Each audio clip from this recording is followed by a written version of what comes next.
So what's up guys, nandito na ulit tayo no. Nakakita tayo ng ating gagamba dito. Ito nakita natin yung pula guys. Yan.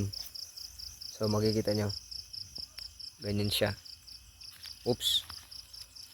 Naglisulan guys. Wag mong ano. At nagtago nga siya doon. Ayan siya guys.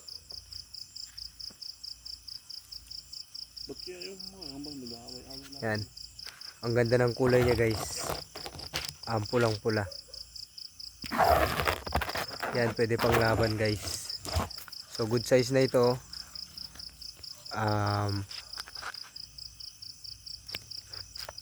Napakaganda niya guys. So kukunin natin yan syempre. At so yun lang guys ano.